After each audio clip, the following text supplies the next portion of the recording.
Minfilia, am I right? None other. I bid you welcome to Revenant's Toll, and thank you for traveling so far on such short notice.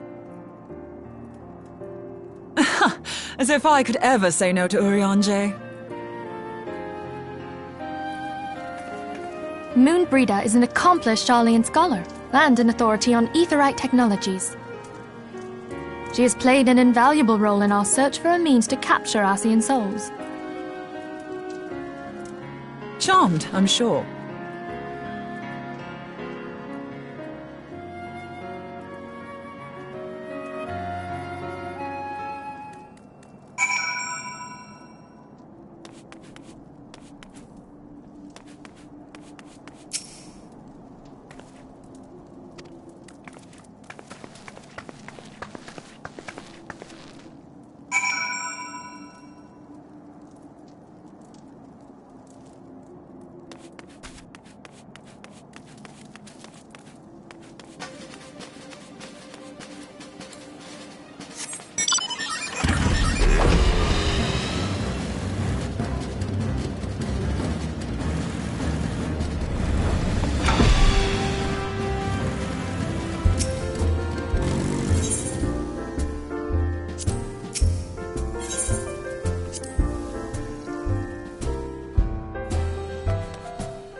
It's been ages!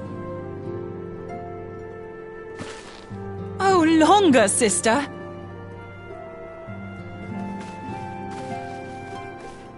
A joyous reunion indeed.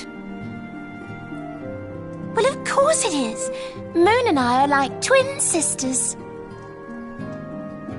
Save in appearance and aptitude.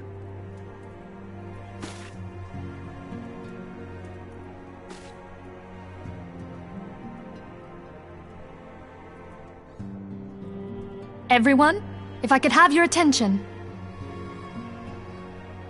We have with us an esteemed guest who has come from Sharlayan to assist us. I bid Moonbreeder join us here that she might share with us her extensive knowledge of aetherites. Also, as many of you are already aware, she has been overseeing our research into white auracite, a sample of which she has been good enough to bring with her.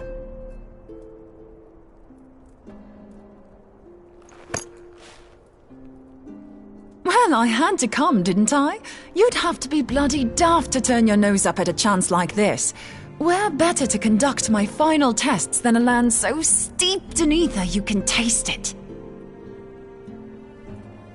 'Tis plain the passage of the years hath done little to dampen thy youthful spirits. And nothing at all to reform thy youthful manner.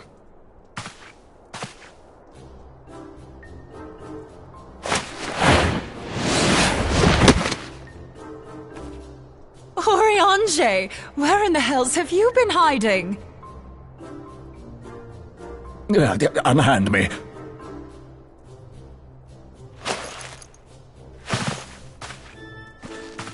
I come all this way, and that's what you have to say to me. I much preferred when you were pleading with me to drop everything and hurry to your side. What was it you said? None save thee can satisfy this need. Go on.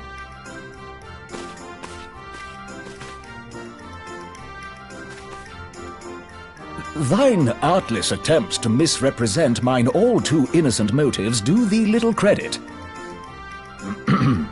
Mine intent, as well thou knowest, was but to impress upon thee the gravity of the circumstance. Lest thou doubt, a deiform entity shall shortly be summoned, save if thou and no other grantest my compeers thine aid. You still haven't found it, then? Your missing aetherite? We have not. No. We know that Iceheart teleported to an aetherite not far from the first. Yet even after careful analysis, we could not locate the second beacon.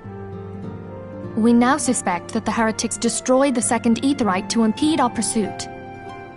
Our allies continue to scour Snowcloak for Iceheart's sanctuary, but we have no guarantee that they will find it. Yet it must be found, for even now Iceheart prepares to call upon Saint Shiva. I'm sorry, but if the aetherite's been destroyed, then that's that. Although, you're absolutely sure she used the first aetherite, are you? She didn't just use teleportation magics? One of our own bore witness to her escape. I can say with absolute certainty that Iceheart used the aetherite.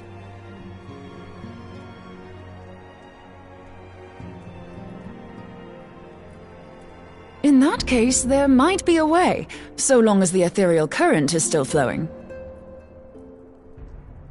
Truly? How? We use the current to recreate the beacon. As you know, aetherites are a bit like lighthouses. We use them to reconstitute our physical forms when crossing the ethereal sea. Without them, we'd lose all sense of direction and our essence would dissipate. However, we don't rely solely on these beacons. There are currents of ether which flow between them, currents which help guide us to our destination. Now, these currents will gradually dwindle away to nothing if an aetherite is destroyed.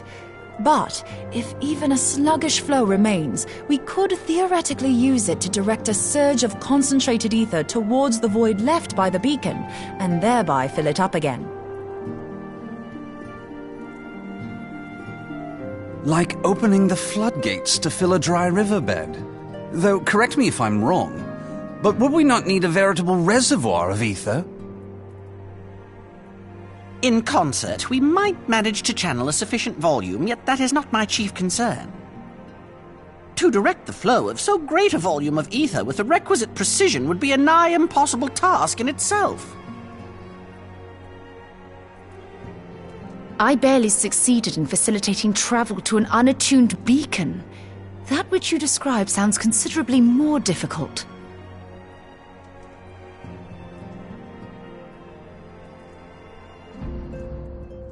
And dangerous.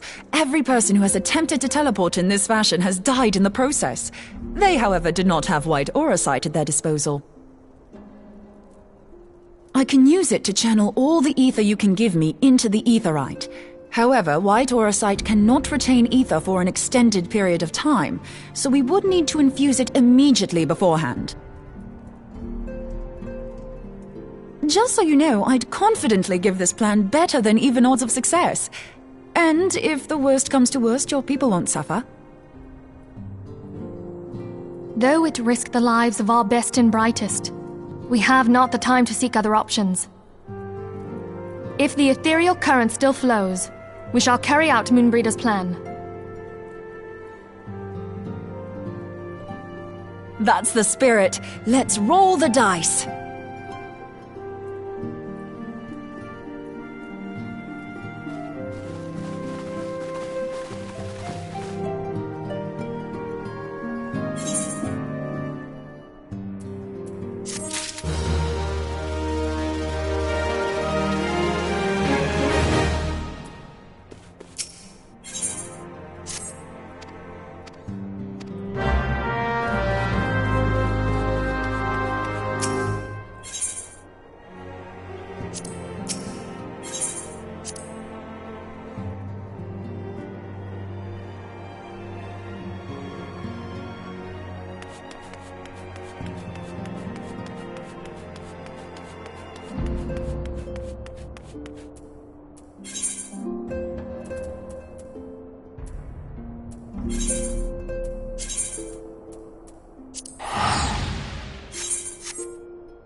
You should never have come here, warrior of light.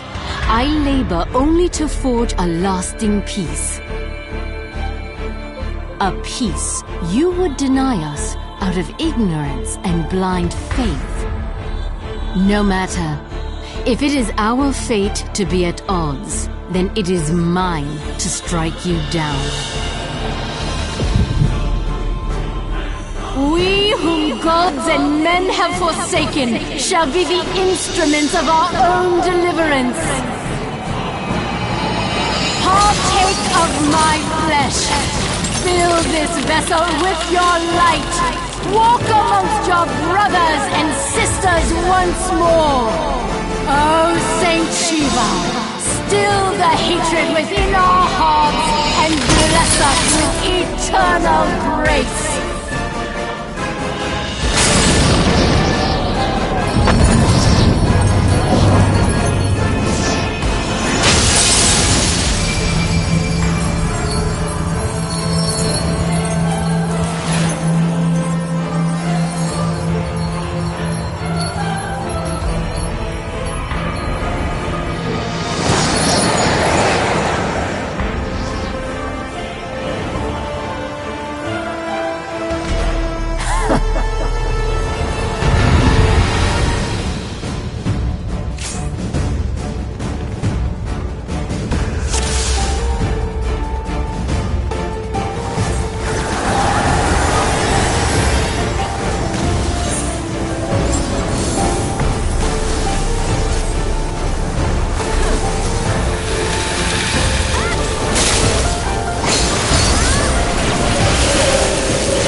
Fool.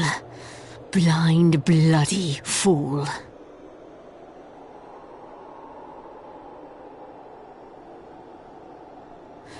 You, of all people, should understand the suffering war begets. That no sacrifice is too great if it brings an end to the violence. Mine is the righteous cause.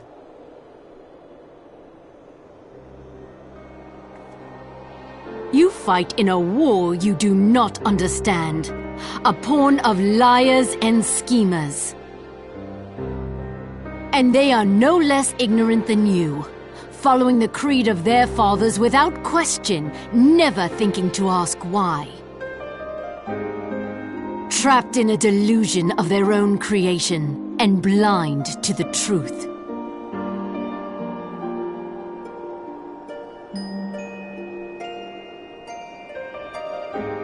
Warrior of light, redemption is not beyond us.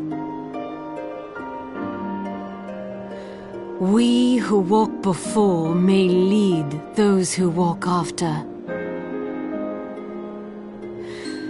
Seek the keeper of the lake. See with eyes unclouded. Do not squander Mother's gift.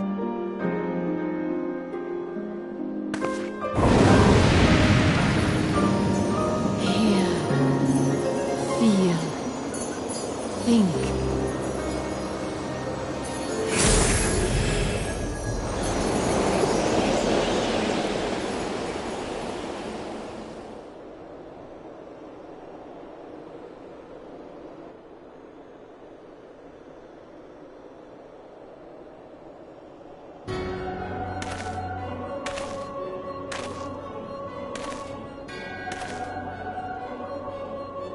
And so the vessel withdraws, a predictable outcome.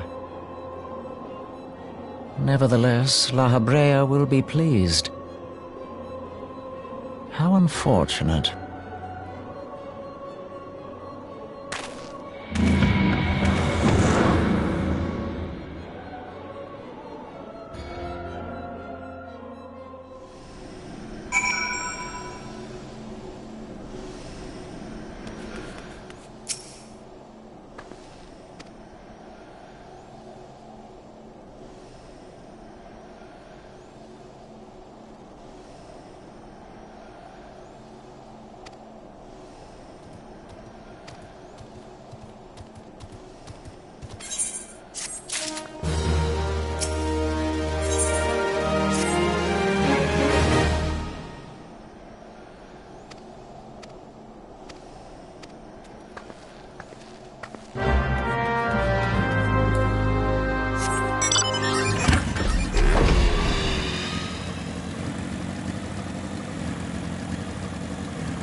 On behalf of the Holy See of Ishgard, allow me to express my deepest thanks.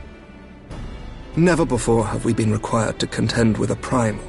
Indeed, there were fears in some quarters that our knights might not be equal to the task. From what we have now learned of these beings, I can say with certainty that we would have lost a great many men had the Scions not intervened. Then the argument for preemptive action should be self-evident. Perchance now you will reconsider my proposal that Ishgard move against Nautalon.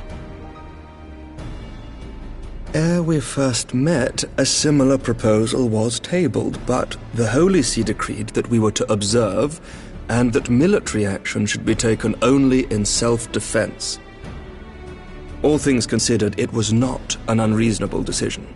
Since the calamity, 2 vigils have fallen to the Horde, while Garuda has never shown any inclination to storm the gates of judgment.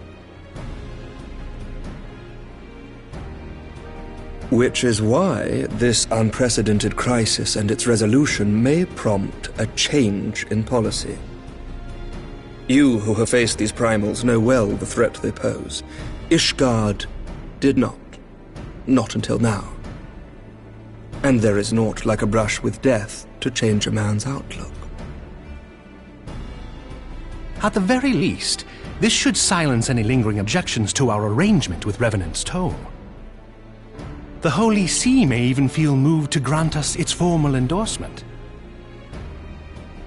So far as it is possible, the Scions shall be compensated for their service.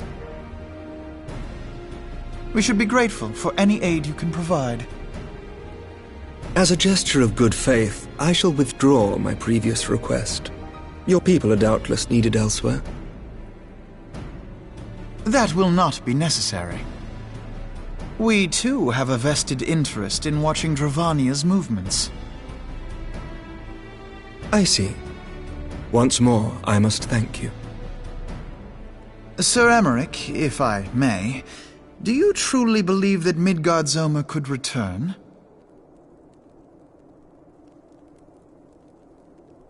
The heavens are a window unto truth, but those who interpret their movements are not infallible. I requested your involvement as a precautionary measure.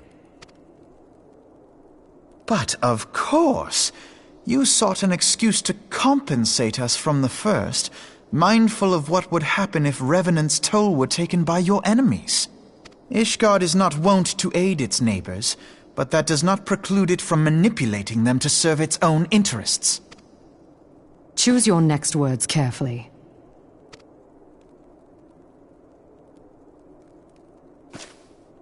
Do you know what sort of man becomes Lord Commander of the Temple Knights? One who comes from good stock. I did not. Yet here I am. Now, why do you suppose that is? Because I swiftly learned to tell the difference between words, deeds, and beliefs. You are correct, Master Leveilleur. Ishgard desires to see Revenant's Toll flourish, as it would present a troublesome obstacle to our enemies from the south.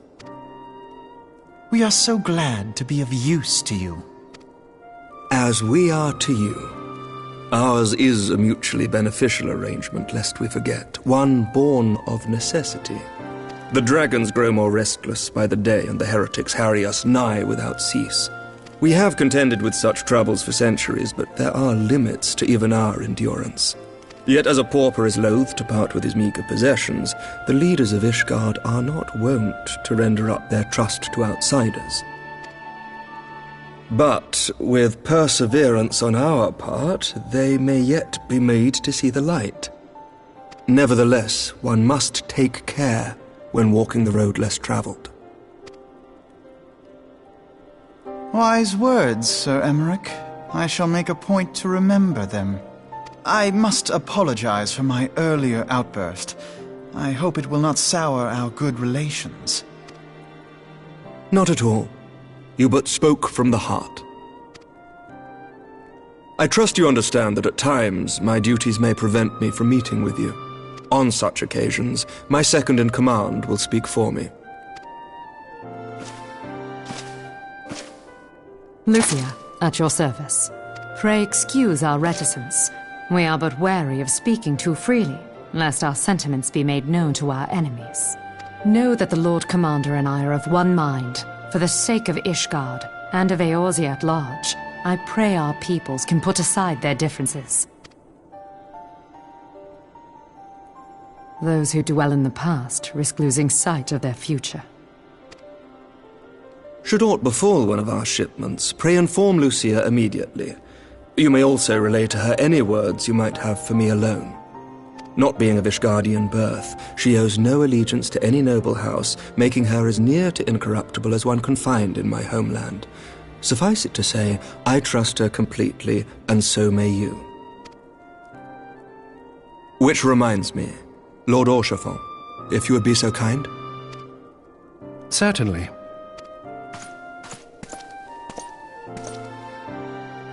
In times such as these, trust is ever in short supply. Mayhap this will go some way to rectify the problem. The results of our investigation into the heretics' recent attacks, as well as our interrogation of the merchant you detained. Sir Emmerich, I cannot thank you enough. Think nothing of it. Ishgard may be many things, but it is no friend to Garlemald. Did I not tell you to have faith, my friend?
Words cannot well express how glad I am to see you return to us hale and whole. Needless to say, I am most eager to hear your account of that which occurred in Kurthis, assuming you're ready to speak of it. Excellent. I shall summon the others at once.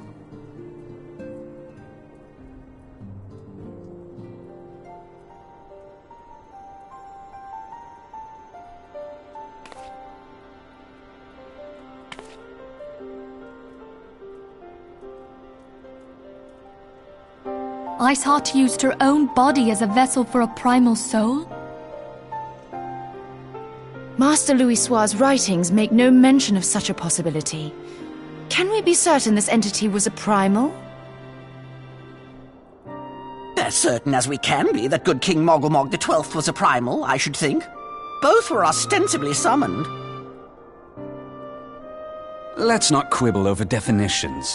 Of more concern is the implication that Iceheart retained her will, even after she was possessed.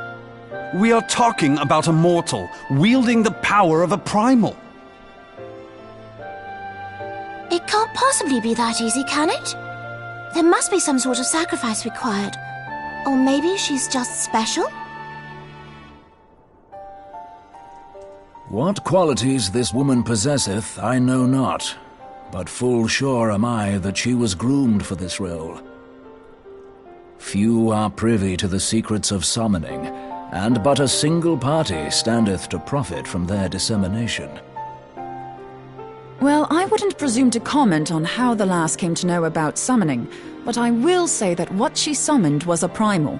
The readings were the same, or near as damn it. Strange as it all sounds, it's really no different from what you've faced before.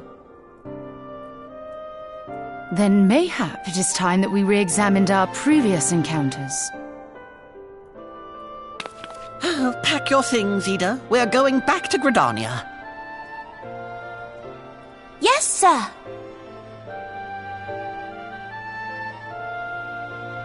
About Iceheart's final words to you.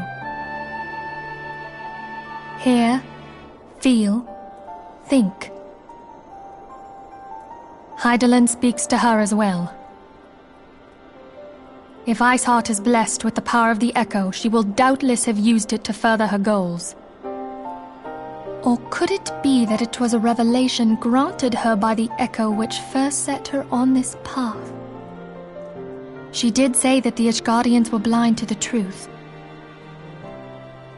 Do you think she has knowledge of the origins of the Ishgardian-Dravanian War? It would do much to explain her unwavering conviction. Did not the Lady Iceheart implore thee to seek the Keeper of the Lake? And did she not imply that in so doing thou wouldst come to see with eyes unclouded? Midgard-Zoma was a king amongst kings who reigned for centuries on end.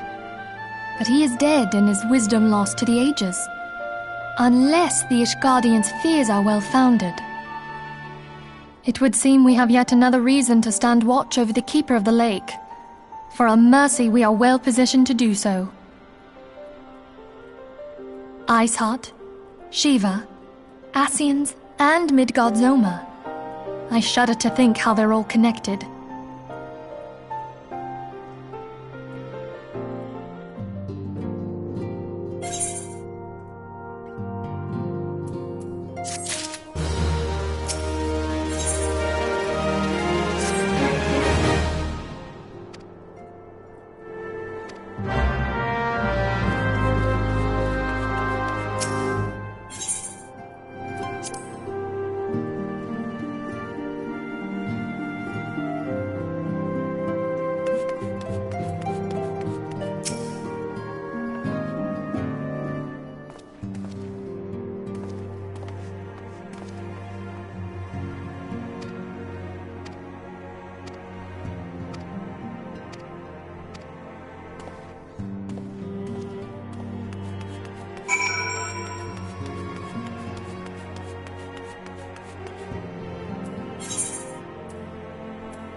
I have heard.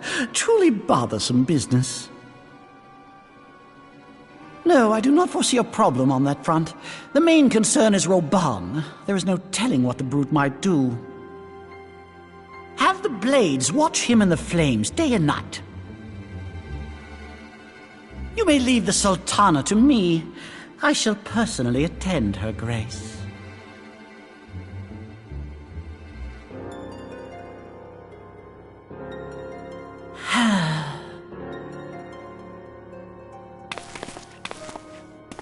Sever one of the East Aldenard trade routes. That ought to keep Lolorito occupied for a while.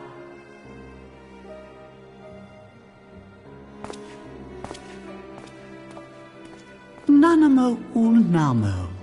For my sake, pray be a good little Sultana to the last.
Welcome back, my friend.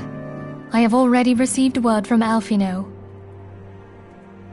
To think that Flame Marshal Huayu was the Garlean agent. I know not what to say. Together with Robon, Eline lent us much-needed aid at the time of our Order's founding. She was particularly passionate about the need to tackle the primal threat. When we discussed the subject, her eyes fairly shone with determination. Whatever else she may have been, I choose to believe that it was her true self with whom I spoke then. But now is not the time to dwell on such matters. I have an important announcement to make regarding our effort to defeat the Ascians. We shall begin as soon as everyone is assembled.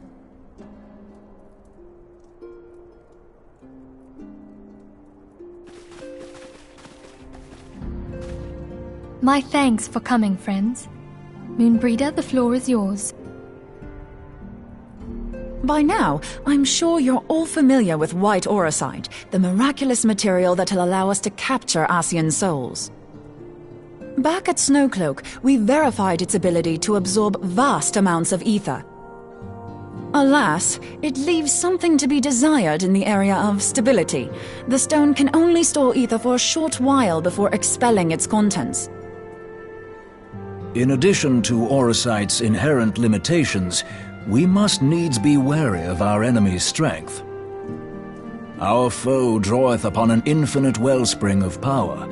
Even should we succeed in entrapping him, the stone will not long contain his wrath. Meaning that, if we want to kill the swine, we'll have to be quick about it. 'Tis our belief that an Ascian soul may be permanently undone, if smitten by a sufficiently concentrated burst of pure ether. The only trouble is, we can't say for sure how concentrated the burst needs to be. Without knowing how much ether an Ascian soul is composed of, we're basically guessing. Our sole clue lieth in thy struggle with La Hebrea. During that encounter, Heidelin bid you forge what she called a Blade of Light, a weapon which took the form of a luminous stream of energy. Based on your description, we believe the blade with which you vanquished your foe was composed of ether. Admittedly, your victory proved ephemeral, as La Hebrea was able to use a crystal of darkness to flee into the space that lies between our world and the void. The fact remains, however, that Heidelin placed the means to destroy the Ascians in your hands. Be that as it may, it would be unwise to assume that she will do the same when we next encounter such a foe. Quite so, my lady. We must needs find the means to forge our own blade of ether, one to equal that which Heidelin did benevolently bestow upon her champion. That is all well and good, but it seems to me that producing such a blade will require a prodigious quantity of ether. Whence will it come, pray tell? What if we had 2 pieces of white orosite? One to trap the Ascian, and the other to store the ether for the blade. Oh, nice try. But it's as I said, the stone won't hold ether for any length of time. We'd still need to collect the stuff there and then, sorry to say. And therein lies the rub. Finding a way to create the blade whenever and wherever we choose. 'Twould seem more research is in order. I'm going to linger a while, perform a few more tests on the Orosite. And I could do with some help. Urianger, why don't you lend me a hand? Mine apologies, but I am required at the Waking Sands. Lady Minfilia hath given me sole charge of the premises. 'Twould be unseemly to leave them unattended. Sole charge, you say? So you're basically alone there, then? Well, that settles it. I'll just have to come to you.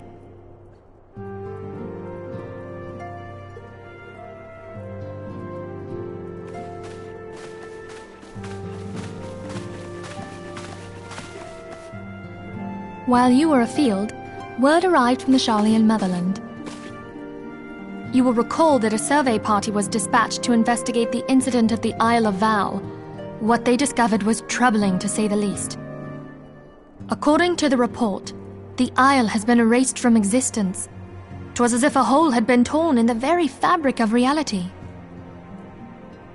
Aye, yet the mystery endeth not with the isle's disappearance.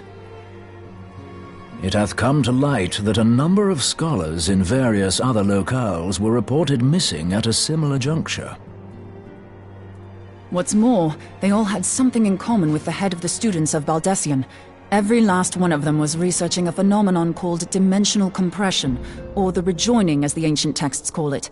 I'll be damned if that's a coincidence. All indications suggest Ascian involvement, but I sense that a force greater still is at work. The entity the dark beings call the one true God. We must pray that my dear friend Kryl regains consciousness soon. If she bore witness to the Isle of Val's final moments, she may be able to shed some light on this mystery.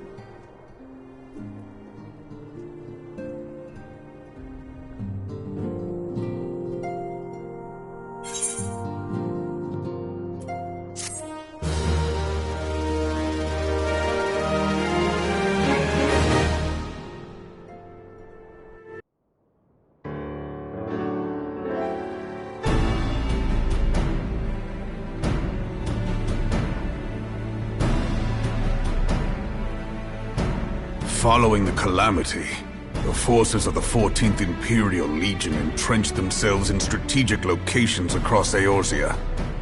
So swiftly did they accomplish this, it was suspected that they had received help. To think that it came from Huayu, my right hand. There is more. We have reason to believe that Huayu didn't deal exclusively with the 14th. She also answered to a higher authority in Garlemald. But this higher authority could not have been the Emperor. By consenting to the Media Project, Solus Zos Galvus showed himself to be more concerned about preventing the spread of primal influence than claiming Eorzea for the Empire. He would happily have seen the lot reduced to ash. We believe a number of high-ranking figures within the royal household were against the decision, but that they knew better than to oppose the Emperor openly. Of course, this didn't prevent them from making clandestine provisions, in which Huayu played a part. Alas, these provisions did not prevent Dalamud from falling, and the ensuing chaos changed the face of the realm forever. Yet Eorzea survived.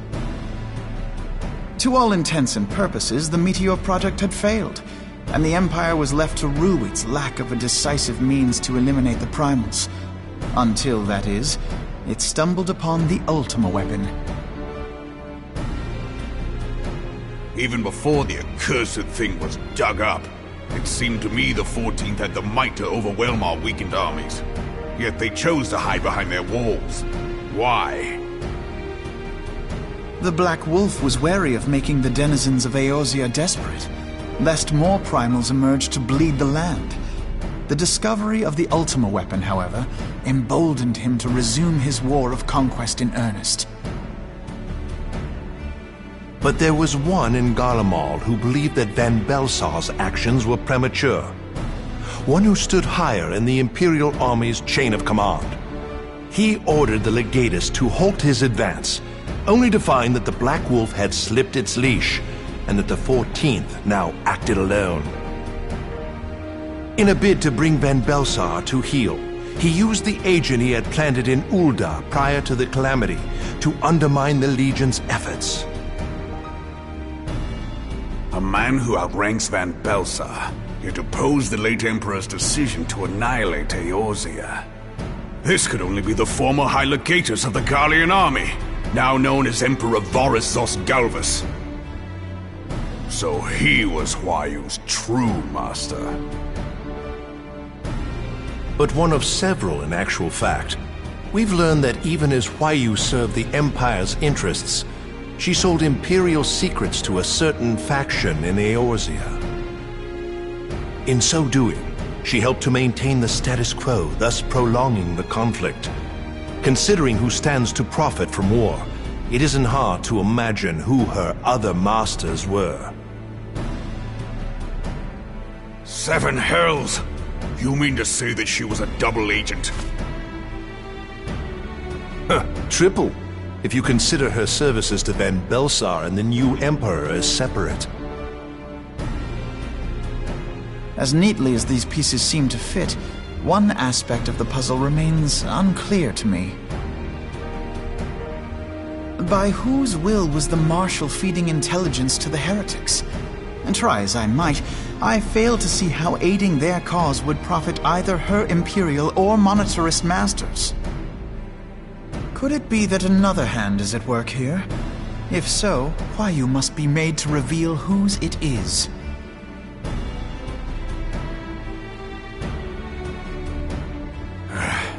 Not only have I lost a trusted friend, now I must interrogate her as a stranger. Not a pleasant task, I grant you, but a necessary one. Unless we weed out the ivy, root, stalk, and stem, it will simply grow back. I know that full well. Those closest to Huayu have already been detained, and I will question them alongside her. General, pray keep in mind that there may be unwitting abettors among them. All will be treated fairly. On that you have my word. Those who are innocent have no cause to fear. You have ever been a friend of truth, General. I hope the unpleasant task of weeding out falsehood will not detain you too long. Though it be for the sake of Eorzea, doubting one's comrades is poison to the soul. And with that, I take my leave.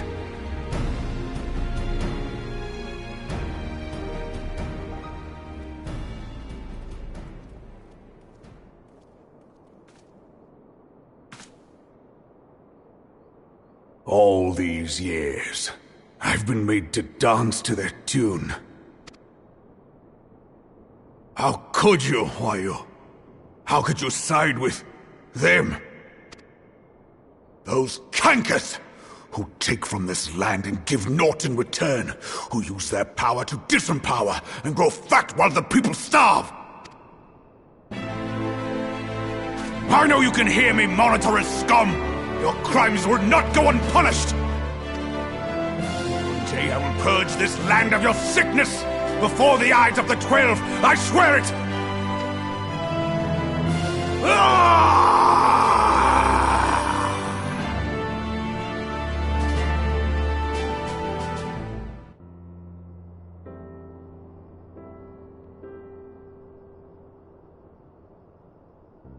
I shall have no further need of you this day. Your Grace.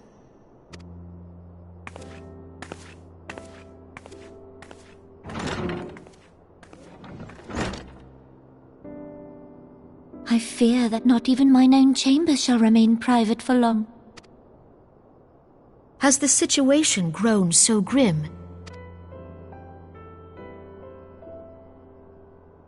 Ever since you proposed the Cartona Reclamation Bill, Teleji Adeleji has risen to greater prominence upon the backs of impoverished refugees. The monetarists were ever united in their pursuit of profit, but the man's actions have torn a rift in their ranks. They snap at each other as rabid dogs. Yet now is not the time to be bickering among ourselves. If this bickering is a threat to law and order, might you not have grounds to dissolve the Syndicate? Would that the solution were so simple, Admiral. Alas, my moving to dissolve the Syndicate is certain to spark outrage among the influential merchant class, whom the Cabal represents. This would serve to exacerbate the current unrest, and peace would slip still further away. Be they rich or poor, natives or refugees, all who reside in Ul'dah have a right to pursue happiness. It is the duty of a ruler to protect this right. If I am to perform my duty, I must needs tread warily. It would not do to make enemies heedlessly. Were Lord Lolorito here, he would doubtless say that I have my head in the clouds. A ruler is required to take a wide view. Try as we might to cater to all needs, some will inevitably be overlooked. As such, there shall ever be citizens who feel aggrieved. It cannot be helped. But as you have informed us, the monetarists take no view but their own. They hunger for power while the masses starve. In the absence of a common cause, it seems beyond any one individual to make Ul'dah whole. And the presence of a Garlean agent within the Immortal Flames only makes matters worse. Even accounting for Uldah's historic reliance upon mercenaries, such a grievous breach of security is unprecedented. I fear this business will provide the monetarists with a rod to beat Rauban.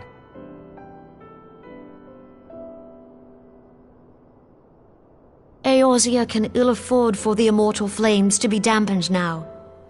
Ere long, the Garleans will turn their ravenous gaze toward our lands once more. If we are to resist their might, our nations must stand together. Yet for this to happen, our nations must be whole. Cannot be done to improve the situation in Ul'dah.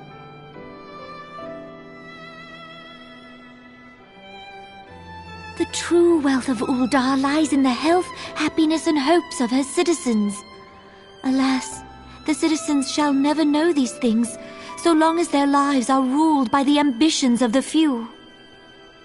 The monetarists claim to represent the best interests of the people, but in sooth they desire only to manipulate them for their own selfish ends.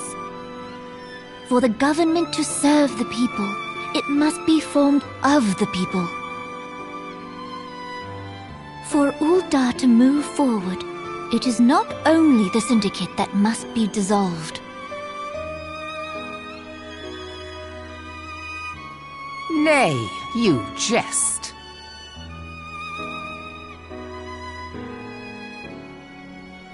My friends, it was for no other reason than to make known to you mine intent that I requested your presence here. When I make my declaration to the people, chaos shall inevitably ensue. As the last monarch in the line of Ul, I make unto you this request. Help Roban to preserve order and protect the people. Forsake them, and you forsake yourselves, for a strong Eorzea will ever have need of a strong Uldar.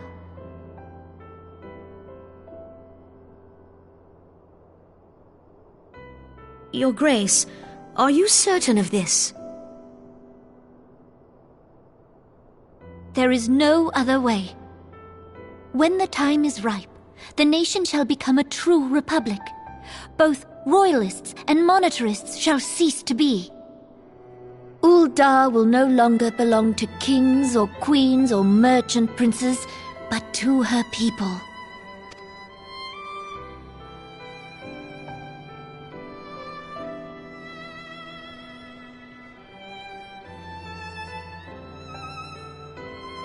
Roban, forgive me for casting aside all that you have toiled for in my name. Beyond this gesture, I am powerless to help my subjects.